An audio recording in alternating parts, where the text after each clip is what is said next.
انسان گناہ کا ارادہ کرتا ہے، اللہ اس وقت بھی جانتے ہیں۔ گناہ کے لیے قدم اٹھاتا ہے، اللہ اس وقت بھی جانتے ہیں۔ گناہ کی پلاننگ کرتا ہے، اس وقت بھی جانتے ہیں۔ جب مرتکب ہو رہا ہوتا ہے گناہ کا، اللہ اس وقت بھی دیکھ رہے ہوتے ہیں۔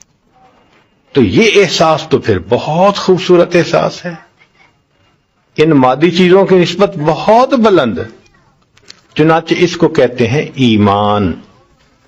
نبی علیہ الصلوۃ والسلام نے صحابہ کو ایمان سکھایا تو ان کو اللہ رب العزت کی صفات بتلائیں اور ان کے دل میں یہ بات اچھی طرح رچا دی کہ اللہ ساتھ ہے، وہ دیکھتا بھی ہے، وہ سنتا بھی ہے، وہ جانتا بھی ہے۔ اب ان چار باتوں نے صحابہ رضی اللہ عنہم کو ایک ایسا ایمان عطا کر دیا کہ وہ فرشتوں کی جیسی زندگی گزارنے والے بن گئے تھے۔ کھرے لوگ، جو من میں تھا وہی سامنے تھا۔ نفاق ختم ہو گیا، درنگی ختم ہو گئی، گناہ معاشرے سے ختم ہو گیا، ہر ایک کی زندگی میں سچ آ گیا۔ چنانچہ ایک حکم ملتا تھا، سب عمل کرتے تھے۔ مشہور واقعہ ہے کہ ایک بستی میں سے گزرتے ہوئے جو امیر لشکر تھے، انہوں نے دیکھا کہ بعض عورتیں نیم برہنہ لباس پہن کر کھڑی ہیں، تماشے دیکھ رہی ہیں۔ تو انہوں نے اعلان کروا دیا، قل للمؤمنین یغضوا من ابصارہم۔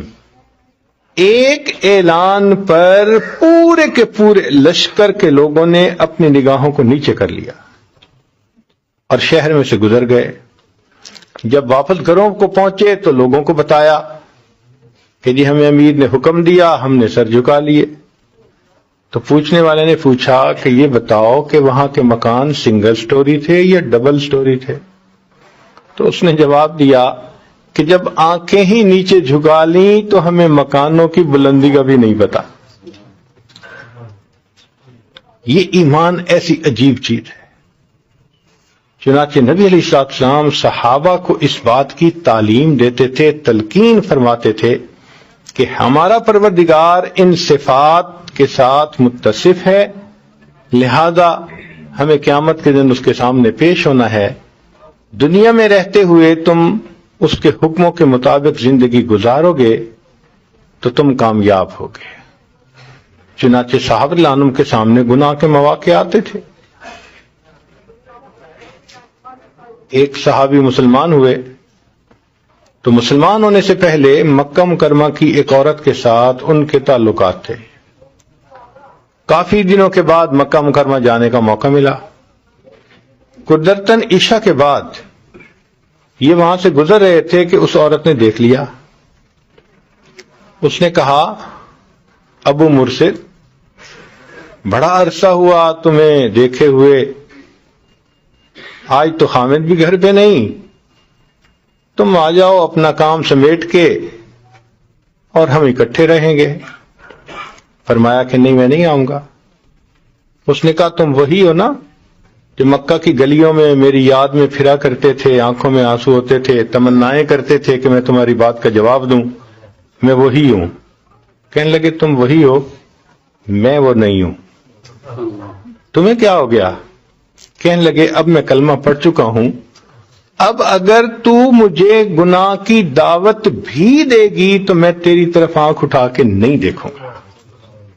اس نے زبردستی کرنے کی کوشش کی، چونکہ وہ تو پہلے سے تعلق رکھتی تھی، انوالو ہوئی تھی۔ تو جیسے اس نے ہاتھ اٹھانے کی کوشش کی تو فرمایا کہ پیچھے ہٹو ورنہ میں اپنی تلوار سے تمہاری گردن کو اڑا کے رکھ دوں گا۔ یہ کیا ایمان تھا کہ جس نے 100% ان کو گناہوں سے روک لیا۔ تو دین اسلام کی یہ خوبصورتی ہے کہ ایک ایسے معاشرے کو جنم دیا، ہر بندہ قانون کا پابند، ہر بندہ اللہ کے حکم کے مطابق زندگی گزارنے والا۔ اس لیے صحابہ رضی اللہ عنہم کے زمانے میں دروازوں پہ تالے نہیں لگائے جاتے تھے۔ یہ کنڈیاں لگانے کا رواج اور تالوں کا رواج تو بعد میں پڑا ہے، اس وقت کہاں رواج ہوتے تھے؟ ایسا امانت کا زمانہ تھا، دیانت کا زمانہ تھا کسی بندے کی چیز گر جاتی تھی، ایک ایک مہینہ وہیں پڑی رہتی تھی، اس کو اٹھانے والا کوئی نہیں ہوتا تھا، حتیٰ کہ ایک بندے کا کمبل گرا، اس کے اوپر بارش بھی ہوئی، آندھی بھی چلی، کسی نے ہاتھ نہیں لگایا، جس کا گرا تھا وہ تقریباً 1 سال کے بعد اسی طرف سے گزرا تو اس نے کمبل کو وہاں پڑے دیکھا، ہاتھ لگایا تو وہ اتنا بوسیدہ تھا کہ پرزے پرزے ہو چکا تھا۔ 1 سال تک اس کو کسی نے ہاتھ نہیں لگایا۔ ایک عورت یمن سے چلتی ہے اور مدینہ طیبہ پہنچتی ہے، اکیلی ہے، جوان العمر ہے، مال بھی اس کے پاس ہے۔ اب اکیلی عورت پیدل کتنا چلتی ہوگی یا سواری پہ کتنا سفر کرتی ہوگی؟ ایک دن میں 20 میل، تو 20-25 میل جس نے سفر کرنا ہو اس کو ہزاروں میل سفر کرنا پڑے تو کتنے دن لگیں گے؟ راستے میں کبھی آبادی میں سوئے گی، کبھی ویرانے میں سوئے گی، اس کو تو کہیں بھی وقت آ سکتا ہے دن اور رات کا۔ تو وہ جب مدینہ طیبہ پہنچی تو عمر لانو نے بلا کے پوچھا کہ تم نے اکیلے سفر کیوں کیا؟ اس نے اپنی مجبوری بیان کی۔ تو عمر لانو نے ایک بہت خوبصورت سوال پوچھا کہ تم عورت ذات ہو، اور عورت کو بہت پتہ چلتا ہے کہ مرد مجھے کس نگاہ سے دیکھ رہا ہے، تم نے یمن سے مدینہ کا سفر کیا، تم نے ان لوگوں کو کیسے پایا؟ اس نے کہا امیر المومنین قسم اٹھا کر کہتی ہوں کہ میں اس راستے میں کتنے لوگوں کے ساتھ رہی، انٹریکٹ کیا، میں اس نتیجے پر پہنچی کہ یمن سے لے کے مدینہ تک ایک ماں کی اولاد بستی ہے۔ ایسی سوسائٹی کو جنم دیا کہ جہاں سارے کے سارے انسان یوں لگتا تھا کہ جیسے سب کے سب آپس میں بھائی ہیں اور بہن بھائی کی حیثیت، عزت کی حفاظت کرنے والے، احترام کرنے والے، دوسرے کی خیر خواہی کرنے والے۔ یہ سارا کا سارا نتیجہ اس ایمان کی وجہ سے تھا کہ ہر وقت دل میں یہ تصور تھا اللہ تعالیٰ دیکھتے بھی ہیں، سنتے بھی ہیں، جانتے بھی ہیں اور ہر وقت میرے ساتھ بھی ہیں۔ یہ بہت عجیب نعمت ہے۔ اب اس نعمت کو ہمیں سیکھنے کی ضرورت ہے۔ صحابہ اللہ فرماتے تھے تعلمنا الایمان ثم تعلمنا القرآن، پہلے ہم نے ایمان سیکھا کہ ایسا ہے ہمارا پروردگار، پھر جب قرآن اترا اور پتہ چلا کہ یہ اس کے احکام ہیں تو پورے کے پورے لوگ اس پر عمل کرنے والے بن گئے۔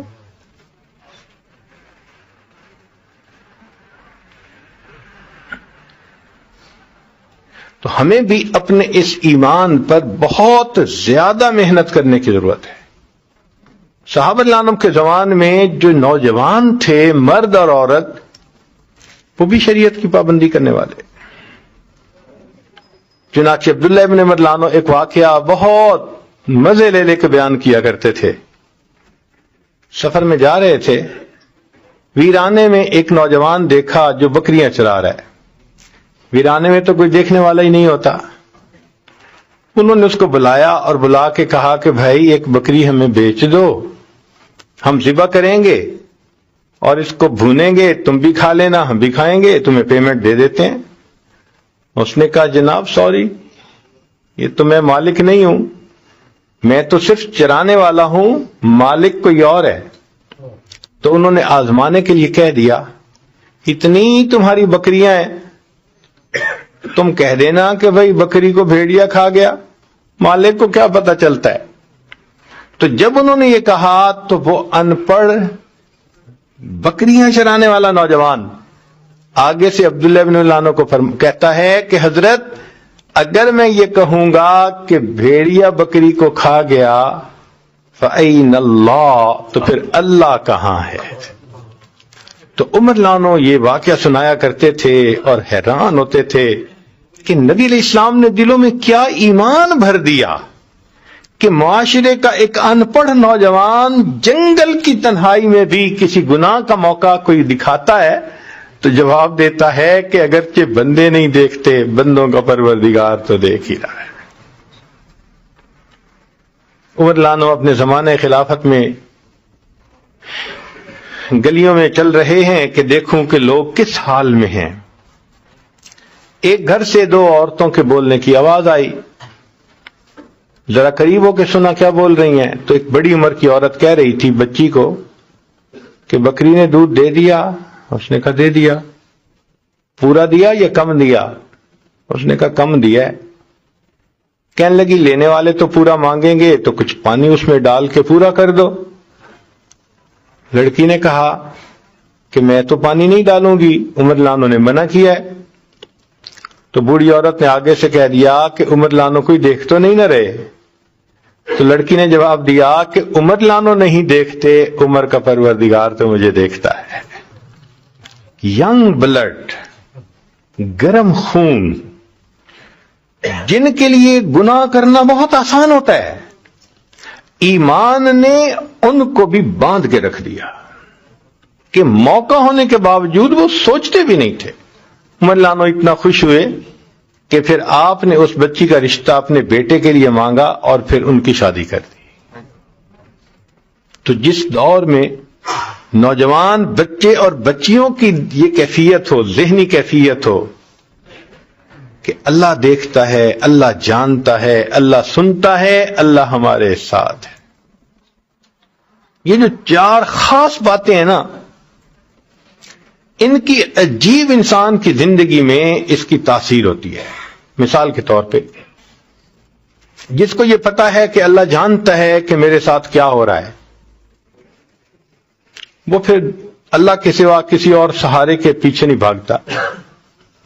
وہ سب سہاروں کو توڑ دیتا ہے، وہ سب سہاروں کو چھوڑ دیتا ہے، اس لیے کہ وہ جانتا ہے کہ اللہ میرے اس حال میں مجھے دیکھ رہے ہیں، جانتے ہیں. اور اس کی دلیل سیدنا ابراہیم علیہ السلام کا واقعہ کہ دیکھو ان کو آگ میں ڈالنے کا فیصلہ ہوا. اتنی بڑی آگ تھی کہ قریب کوئی جا نہیں سکتا تھا. ان کو جھولے میں بٹھایا گیا کہ جھولے سے ان کو دور سے پھینکیں گے.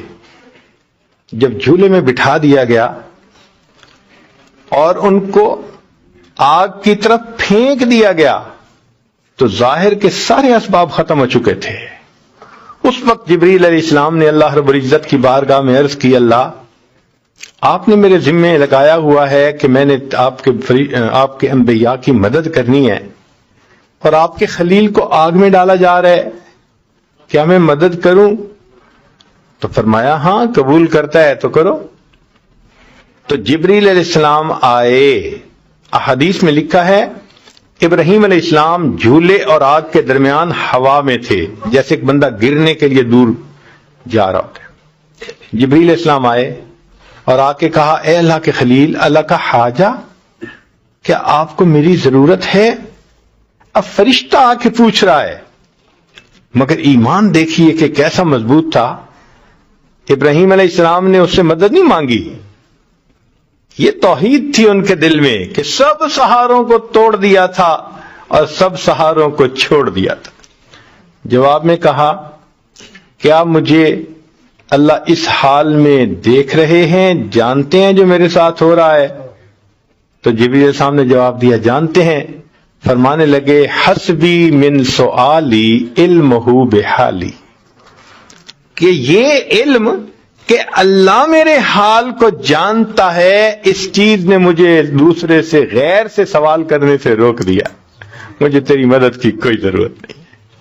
جب سب سہاروں کو توڑ دیا اور پھر ان کو آگ میں گرایا گیا، اللہ فرماتے ہیں قلنا یا نار کونی بردا وسلام علی ابراہیم، اے آگ میرے ابراہیم پر ٹھنڈی سلامتی والی بن جا.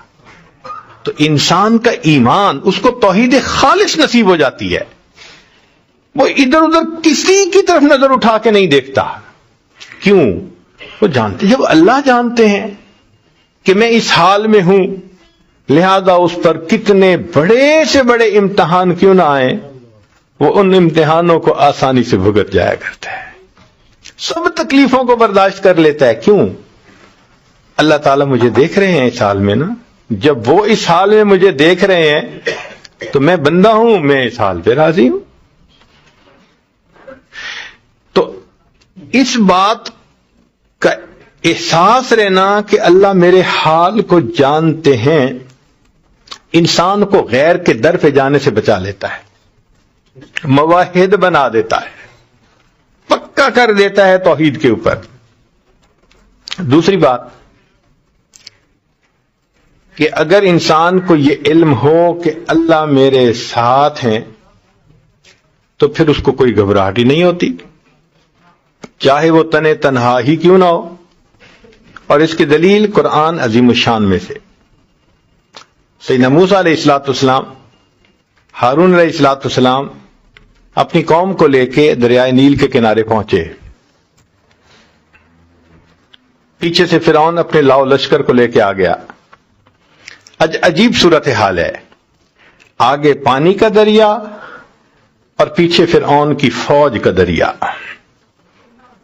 قال اصحاب موسیٰ انا لمدرکون، کہا موسیٰ علیہ السلام کے صحابہ نے اب ہم دھر لیے گئے، ٹریپ ہو گئے۔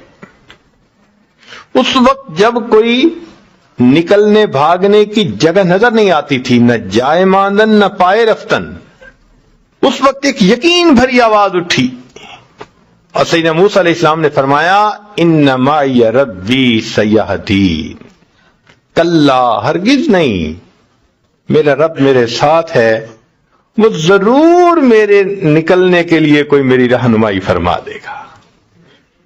تو دیکھو چاروں طرف سے انسان گھرا نظر آتا ہے، لیکن یہ یقین ہونا کہ میرا رب میرے ساتھ ہے اس کو مضبوط کر دیتا ہے، اور وہ اس وقت بھی ایمان کے اوپر قائم ہوتا ہے۔ یہ احساس ہونا کہ اللہ سن رہا ہے میری بات کو اور دیکھ رہا ہے میرے حالات کو، اس کا یہ فائدہ ہوتا ہے کہ انسان پھر دین کی بات بڑے یقین کے ساتھ کرتا ہے۔ چنانچہ رب کریم نے موسیٰ علیہ الصلوۃ والسلام کو حکم دیا کہ اذهب انت واخوک بآیاتی ولا تنیا فی ذکری، آپ اپنے بھائی کو لے کے جائیں، میرے یاد سے غافل نہ ہوں۔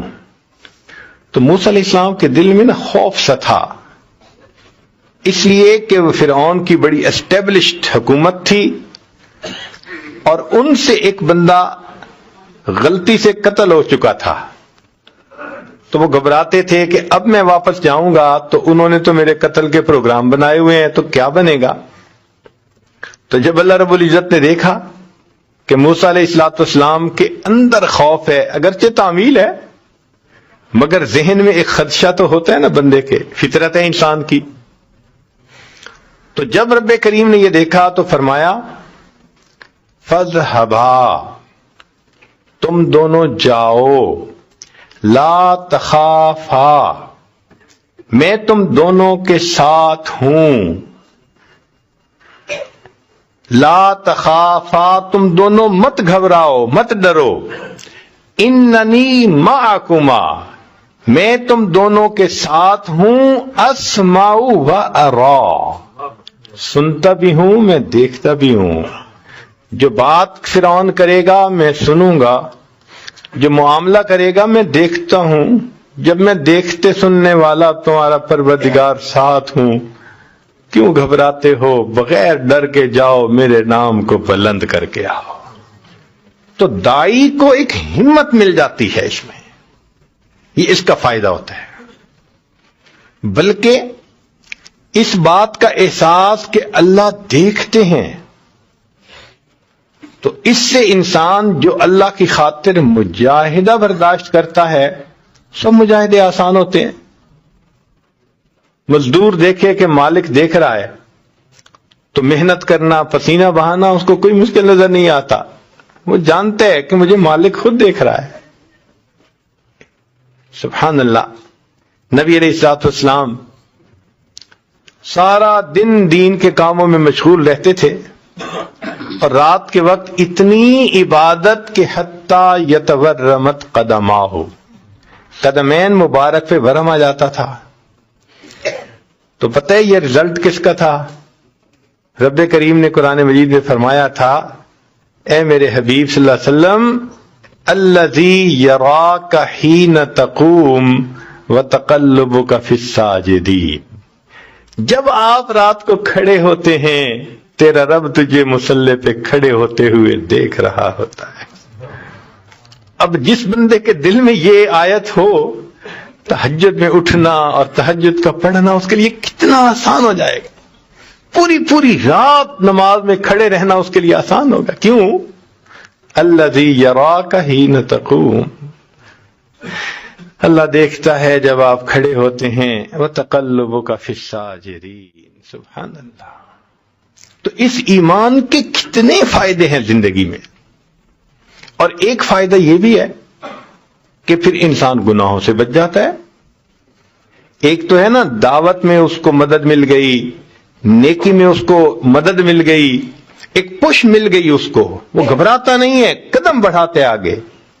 مگر ایک بڑا فائدہ یہ بھی کہ اس احساس کے ہونے کے بعد کہ اللہ مجھے دیکھتے ہیں، انسان گناہوں سے پھر بچتا ہے۔ مواقع موجود ہوتے ہیں، گناہ کی دعوت دی جا رہی ہوتی ہے مگر وہ گناہ سے انکار کر دیتا ہے۔ چنانچہ ہمارے بزرگوں نے کتنی ایسے واقعات کتابوں میں لکھے ہیں۔ سلیمان دارانی رحمت اللہ علیہ ایک محدث ہیں، 2 ساتھیوں کے ساتھ حج کی نیت سے چل پڑے۔ اب وہ ایک مقام ہے جہاں نبی علیہ الصلوۃ والسلام کی والدہ ماجدہ کا انتقال ہوا۔ یہ لوگ وہاں پہنچے تو انہوں نے سوچا کہ دیکھو ہمارے پاس جو کھانا تھا نا، را مٹیریل، وہ ختم ہو چکا، اور آگے کافی آگے تک ہمیں پھر نہیں ملے گی کوئی چیز۔ یہاں قریب میں بستی ہے تو بہتر ہے کہ بستی سے کچھ خریدے چیز کھانے پینے کے لیے۔ تو 2 ساتھیوں نے کہا کہ اچھا ہم جا کے لے آتے ہیں، تم ذرا خیمے میں ٹھہرو۔ یہ اکیلے رہ گئے۔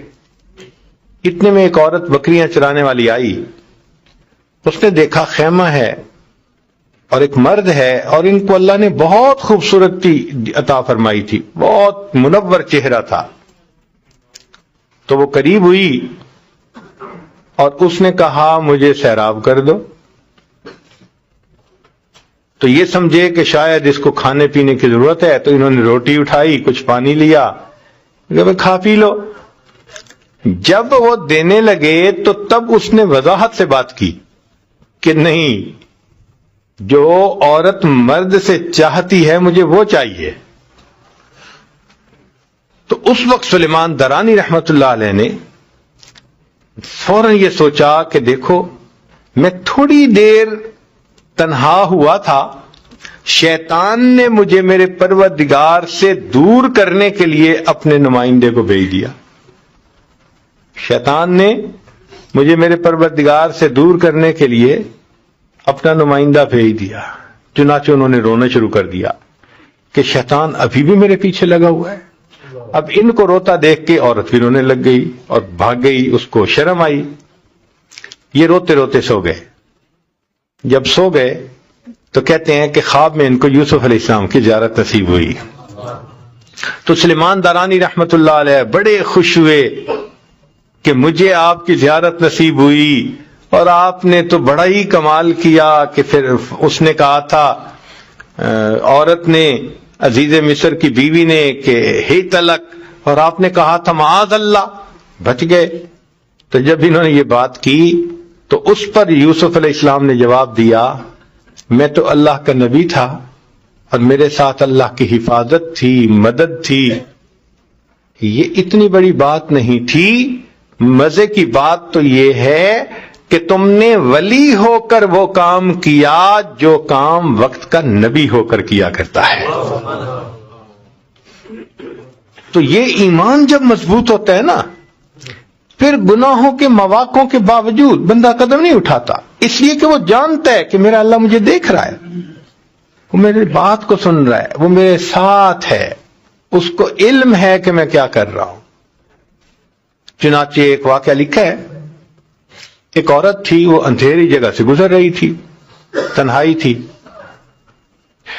ایک مرد نے جب دیکھا نا کہ تو بالکل بہت اندھیرے والی جگہ، ویزیبلٹی 0، پتہ ہی نہیں چلتا، تو ذرا قریب ہوا اور اس نے اس کو ہاتھ لگانے کی کوشش کی۔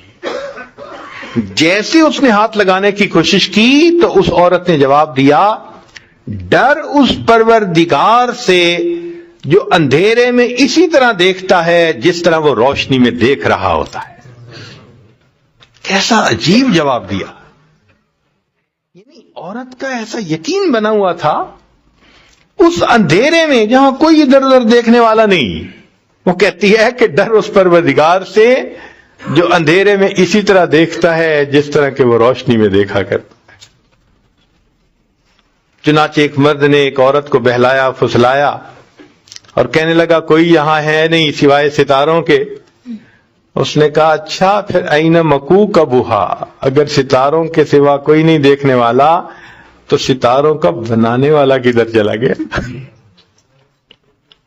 یہ چیزیں بتاتی ہیں کہ ان کے دلوں میں یہ باتیں رچی ہوئی تھیں، اسی لیے وہ گناہ کی طرف نہیں قدم اٹھاتے تھے۔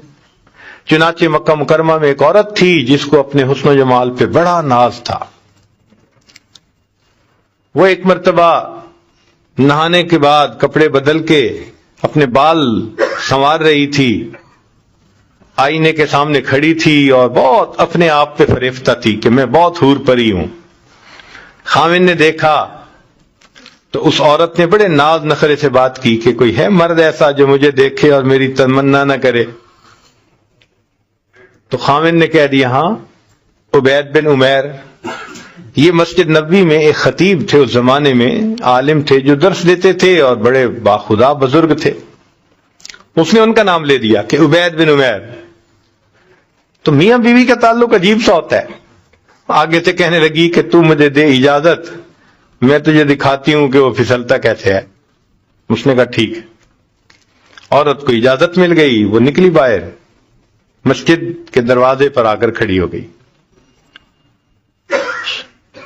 اب مسجد سے جب وہ باہر نکلے تو عورت نے پہلے تو ایسی بات کہی کہ جیسے کوئی مسئلہ پوچھنے کے لیے کھڑی ہو، تو چونکہ انہوں نے مسئلہ بتانا ہوتا تھا، ذمہ دار تھے، تو وہ کھڑے ہو گئے۔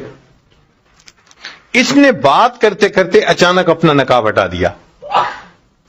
اس کا خیال یہ تھا کہ جب وہ میرے حسن و جمال کو دیکھیں گے تو فریفتہ ہو جائیں گے۔ جیسے ہی اس نے ایسا کیا تو انہوں نے نظر ہٹا لی اور کہا کہ دیکھو تم کیوں ایسے کام کے بارے میں سوچتی ہو جس سے دنیا میں بھی تمہیں ذلت ملے گی، آخرت میں بھی تمہیں ذلت ملے گی۔ اب یہ الفاظ اتنے درد کے ساتھ ان کے منہ سے نکلے، وہ شرما گئی، واپس آ گئی۔ خاوند نے پوچھا کیا بنا؟ کہنے لگی کیا مرد ہی نیک ہوتے ہیں، عورتیں نہیں نیک ہو سکتی؟ میں بھی نیک بنوں گی۔ اس کی زندگی بدل گئی۔ اس کے بعد وہ روز اپنے خاوند سے پوچھتی عشاء کے وقت کہ تمہیں میری ضرورت ہے؟ اگر کہتا ہاں تو خاوند کے پاس وقت گزارتی، اور اگر وہ کہتا نہیں تو جبہ پہن لیتی اور ساری رات مصلی پہ عبادت کرتی۔ اس کا خاوند کہا کرتا تھا کہ پتہ نہیں عبید بن عمیر نے ایک فکرہ بول کے میری بیوی کو راہبہ کیسے بنا دیا۔ وہ راہبہ بن گئی۔ شکار کرنے کو آئے، شکار ہو کے چلے۔ تو یہ کیفیتیں ان کی اس لیے تھیں کہ پروردگار عالم نے ان کے دلوں میں ایک اثر ڈالا ہوا تھا، ایمان کامل ان کے دلوں میں تھا۔ اور یہ نہیں کہ یہ صرف بڑے لوگوں کا تھا، بچوں کا بھی یہی حال تھا۔ چنانچہ ایک باپ اپنے بیٹے کے ساتھ جا رہا تھا، اس نے راستے میں آم کے درخت پودے دیکھے، چھوٹے چھوٹے ہوتے ہیں اور گچھے لگے ہوتے ہیں، پکے ہوئے تھے اور لگ رہے تھے کہ بہت مزے کے ہوں گے۔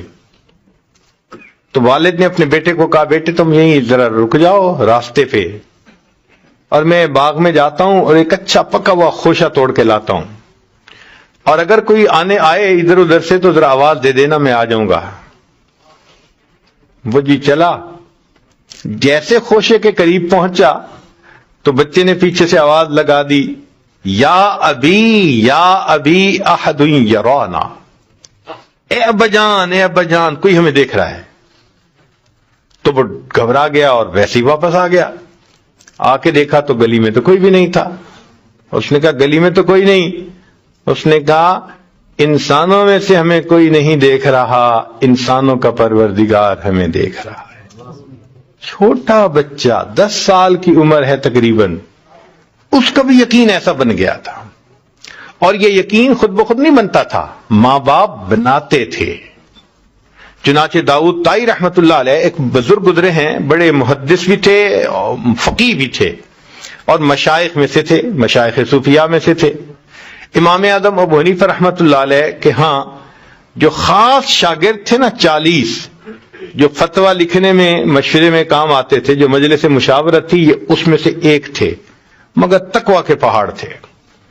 وہ اپنے بارے میں خود بتلاتے ہیں کہ میری عمر 5 سال کی تھی تو میرے ماموں گھر آئے اور کہنے لگے کہ داؤد اللہ کو یاد کر لیا کرو. میں نے کہا کیسے یاد کروں ماموں؟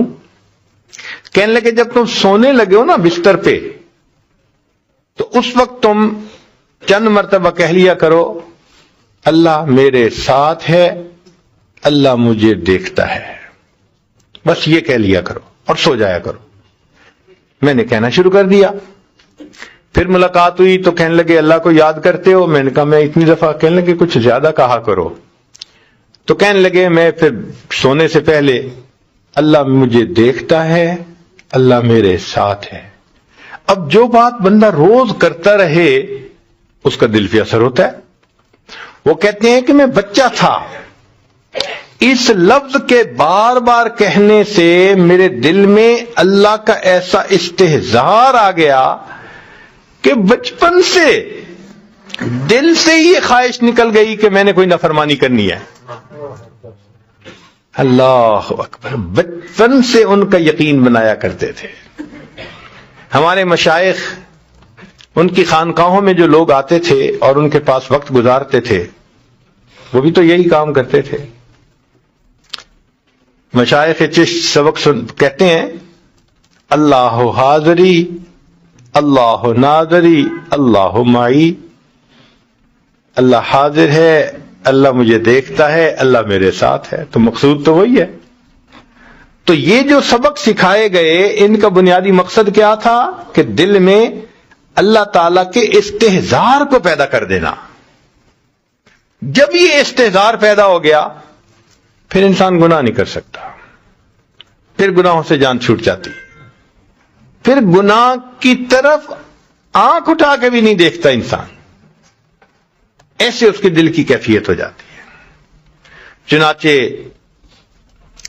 ایک بزرگ تھے تو ان کے پاس ایک نوجوان آئے اور انہوں نے دوسرے دن ہی ان کو خلافت دے دی. بہاؤدین زکریا ملتانی رحمت اللہ علیہ ہمارے قریب میں ایک بزرگ گزرے ہیں, بہت بڑے بزرگوں میں سے. تو جب ان کو خلافت مل گئی تو باقی جو وہاں پرانے رہنے والے لوگ تھے ان کو عجیب لگا. تو ان میں سے ایک دو نے حضرت سے بات کہی کہ حضرت ہمیں تو اتنے سال گزر گئے یہاں آئے ہوئے, ہم پر تو یہ رحمت کی نظر نہ اٹھی, اور وہ تو 2 دن پہلے آیا اور اس کے اوپر اتنی مہربانی.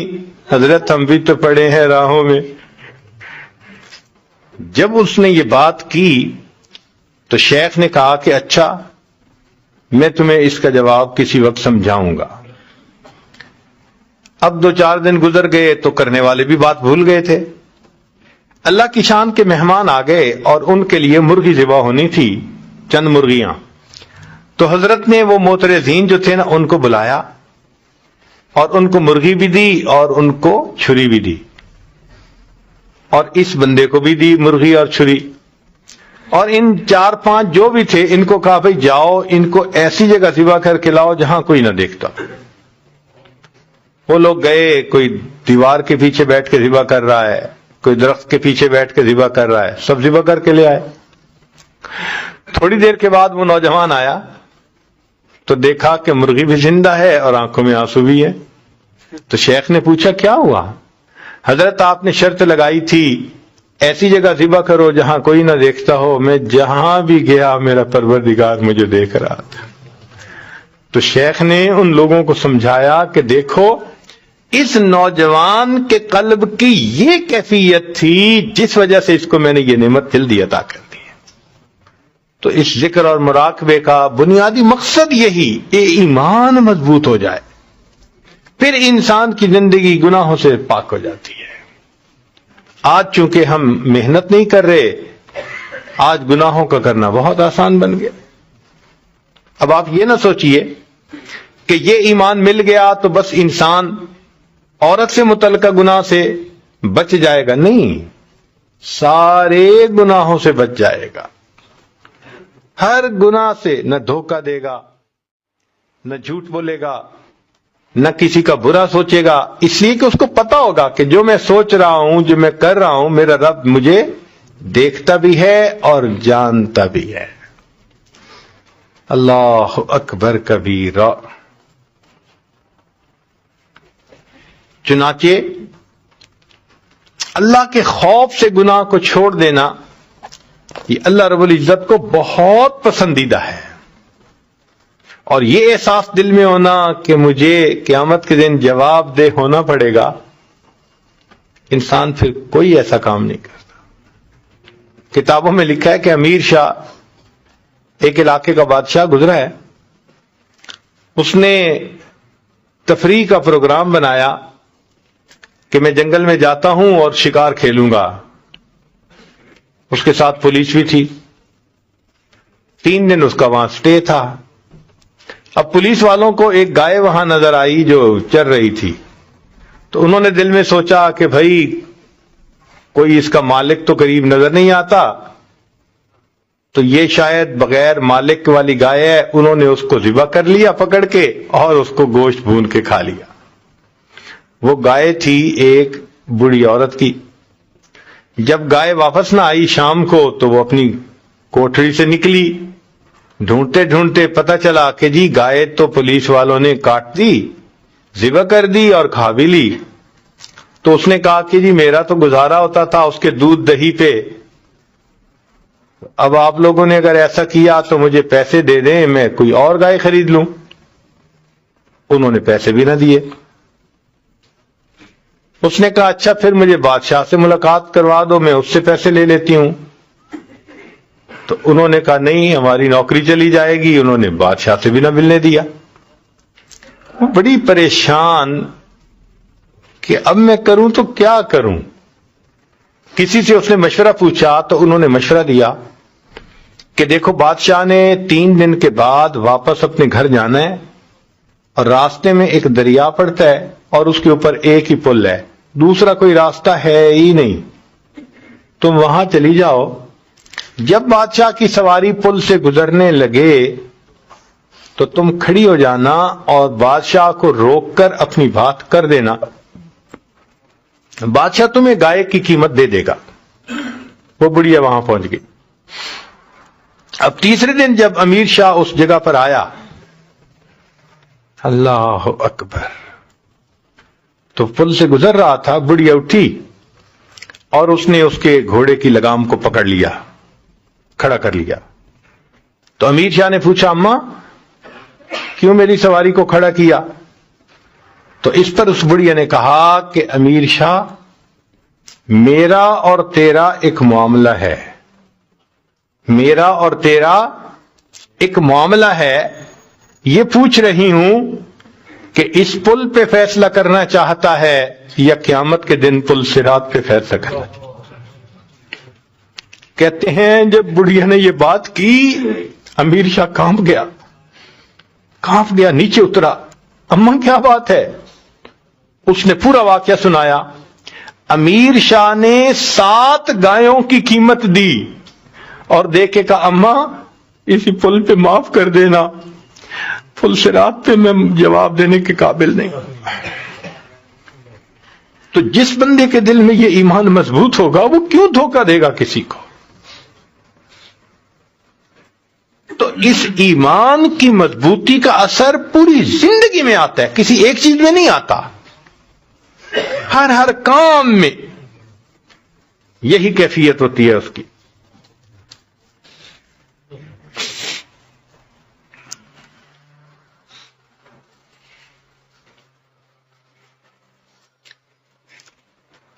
آپ نے دیکھا ہوگا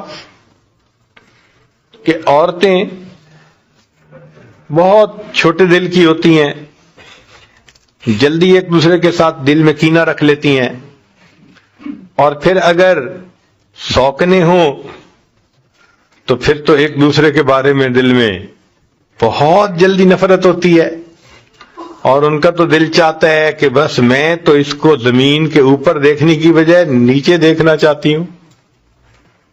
ایسی کیفیت ہوتی ہے۔ عورتوں کا واقعہ ذرا سن لیجئے۔ ایک آدمی تھا، بزنس مین تھا، وہ ایک علاقے سے فصل خریدتا تھا، مکئی، گندم، اجناس خریدتا تھا، اور پھر اپنے شہر میں آ کے اس کو 6-8 مہینے بیچا کرتا تھا۔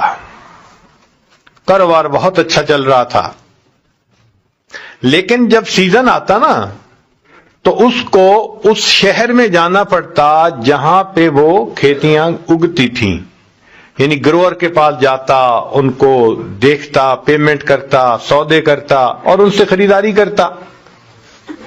اس میں اس کو 3-4 مہینے لگ جایا کرتے تھے۔ اس نے یہ فیل کیا کہ بھائی گو میری بیوی بہت خوبصورت بھی ہے اور اچھی بھی ہے، نیک بھی ہے، لیکن یہ جو کاروبار کی وجہ سے مجھے 3-4 مہینے وہاں جانا پڑتا ہے تو میرے لیے تو وہاں مشکل ہے پاکیزہ رہنا، تو گناہ تو میں نے کرنا نہیں، اس لیے بہتر ہے کہ میں وہاں پہ بھی شادی کر لیتا ہوں۔ اور پہلی بیوی کو بتانے کی ضرورت اس لیے نہیں کہ میں 3 مہینے کے بعد پھر اسی کے ساتھ جا کے رہوں گا، اس کو کیوں پریشان کروں۔ اس نے وہاں پیغام بھیجا کسی کی طرف نکاح کا، اور اس کو بتا دیا کہ یہ میری زندگی کی ترتیب ہے، میں اتنے مہینے یہاں رہوں گا، مگر جب چلا جاؤں گا تو تمہارے کھانے پینے کی ذمہ داری میں اٹھاؤں گا، مگر میں نہیں ہوں گا، مجھے جانا ہوگا، اگر قبول ہے تو کر لو نکاح۔ وہ عورت بھی بے سہارا تھی، اس نے کہا چلو کوئی مجھے سپورٹ کرے گا، میرا خامند بنے گا، میں اس کی وجہ سے عزت جو ہے اس کی زندگی گزاروں گی، مجھے اپنی عزت کے بارے میں خطرہ نہیں رہے گا۔ وہ نکاح پہ تیار ہوگی۔ خیر اس نے نکاح کیا، اس کو مکان لے کے دیا، گھر میں چیزیں ساری ڈلوا دی، 2-3 مہینے رہا، بالآخر اپنے وقت پہ یہ واپس آیا۔ اب عورت اس معاملے میں بہت سمجھدار ہوتی ہے، اس کے آتے ہی اس عورت نے اندازہ لگا لیا بدلے بدلے میرے سرکار نظر آتے ہیں۔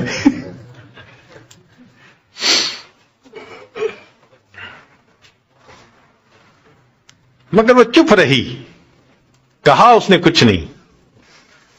اب یہ جب کچھ عرصہ رہا تو اس کے ذہن میں خلش ہو گئی کہ اس دفعہ جو یہ آیا ہے نا تو کچھ ہے مسئلہ صحیح، اگلی دفعہ پھر ایسا ہی ہوا، تو پھر اس کے دل میں شک کی بجائے پک ہو گیا کہ مسئلہ ہے کوئی۔ چنانچہ ایک بوڑھی عورت تھی، اس نے اس سے رابطہ کیا اور اس کو کہا کہ اماں میں تمہیں اتنے پیسے دوں گی، تم ذرا سفر کر کے جاؤ فلاں شہر میں، میرا خامن 4 مہینے 3 مہینے وہاں رہتا ہے، تو یہ کیسے رہتا ہے؟ تو بڑھیا نے کہا بہت اچھا۔ وہ بڑھیا پہنچ گئی، اس نے چند دنوں میں فگر آؤٹ کر لیا کہ اس نے نکاح کیا ہوا ہے اور بیوی کے ساتھ رہتا ہے اور اپنا کاروبار بھی کرتا ہے، اور پھر 4 مہینے کے بعد واپس جاتا ہے، اس کی بیوی پیچھے رہتی ہے اس کے اکیلی۔ جب اس نے آ کے بیوی کو کنفرم کر دیا تو اس کے دل پہ بڑی چوٹ لگی کہ میرے خامن نے ایک نکاح اور کر لیا، مجھے بتایا تک نہیں، میرے میں کیا کمی تھی۔ مگر یہ چپ ہو گئی، اچھی عورت تھی، سمجھتی تھی کہ میرا خامن جب میرے ساتھ اچھا ہے، میرے باقی سارے حقوق ادا کر رہا ہے، تو شرع شریف نے اجازت بھی دی ہے، تو میں جو بات کروں گی تو آپس میں میٹھی نگاہیں کڑوی ہوں گی، ایکویشن الٹا خراب ہی ہوگی، ایک دوسرے کے ساتھ تو تکار ہوگی، تو کیا فائدہ۔ اس لیے وہ صبر کر گئی۔ مگر اب اس کو تو روٹین کا پتہ چل گیا کہ اسی طرح اس نے جانا ہے اور اسی طرح اس نے آنا ہے۔ اللہ کی شان دیکھیں کہ اسی دوران اس نوجوان بزنس مین کو ہارٹ پرابلم ہوئی اور اچانک ایک دن اس کی ہارٹ اٹیک کی وجہ سے وفات ہو گئی. اب جب وفات ہو گئی تو سب رشتہ دار اکٹھے ہوئے، خیر کا زمانہ تھا. انہوں نے کہا بھائی اس کی میراث جو ہے تقسیم کرو، حقداروں کو دو. اب اس کے جب سارے مال کو اکٹھا کیا گیا اور لوگوں میں تقسیم کیا گیا تو اس کی بیوی کا جو حصہ نکلا وہ کہیں 4 بوریاں دینار کی تھیں. چاندی کے دینار ہوتے تھے. بوری بھر گئی دینار سے، دوسری بوری بھر گئی تھی. 4 بوریاں اس عورت کے حصے میں نکال دیں اور مال کو تقسیم کر دیا. اب عورت اپنے گھر میں بیٹھی سوچ رہی ہے، کسی کو پتہ نہیں کہ اس کی بیویاں کتنی تھیں. سب ایک سمجھتے تھے اور مجھے تو کنفرم ہے کہ بیویاں ایک نہیں، بیویاں 2 تھیں. لہذا یہ جو 4 بوریاں ملی ہیں یہ سب میری نہیں، اس میں اس دوسری بیوی کا بھی حصہ ہے. ایمان دیکھو کیا نعمت ہے کہ یہ 4 دینار کی جو بوریاں ہیں یہ میرا نہیں ہے سب حصہ. کوئی بندہ بشر اور نہیں جانتا تھا. عورت نے کہا مجھے تو پتہ ہے نا. لہذا اس نے اسی عورت کو بلایا اور بلا کے کہا کہ میں تمہیں اتنے پیسے دوں گی اجرت، تم کسی مرد کو لے لو، مزدور کو، اور یہ 2 بوریاں اٹھوا کے لے جاؤ اور اس کی جو بیوی ہے نا وہاں اس کو جا کے اس کی اطلاع بھی دو کہ خاوند فوت ہو گیا، اور بتاؤ کہ اس عورت نے تمہارا حصہ یہ 2 بوریاں دینار میراث میں سے بھیجا ہے. چنانچہ وہ بڑھیا لے کے چلی گئی. جب گھر پہنچی تو اس عورت کو ملی اور اس نے اس کو اطلاع دی کہ جی تمہارے خاوند کی تو اس طرح وفات ہو گئی اچانک.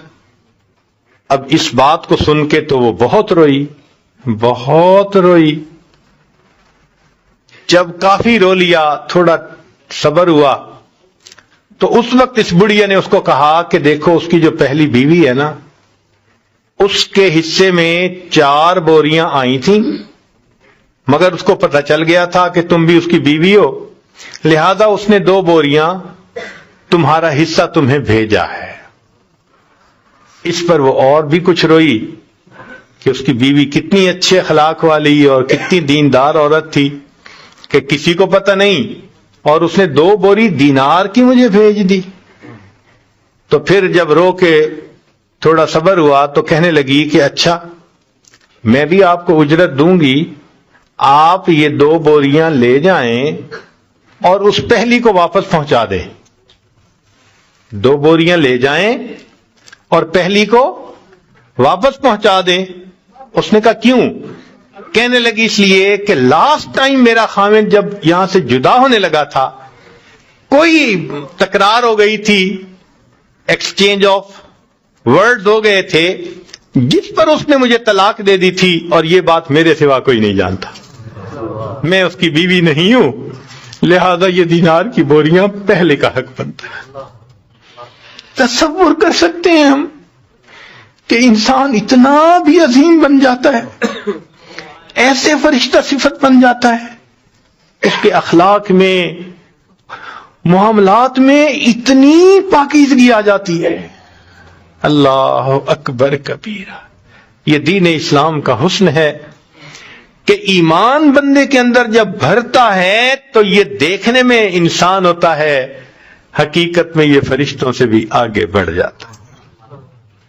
فرشتوں کو دکھانا تھا بشر ایسے بھی ہوتے ہیں.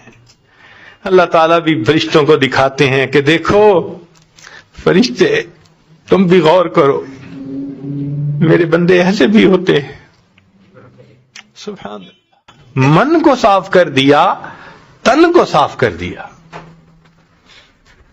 تو اس ایمان کو ہم مضبوط کرنے کی کوشش کریں.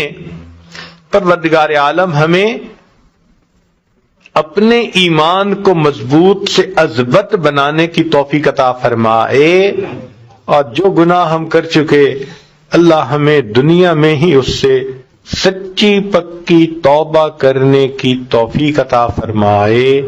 وآخر دعوانا ان الحمد للہ رب العالمین.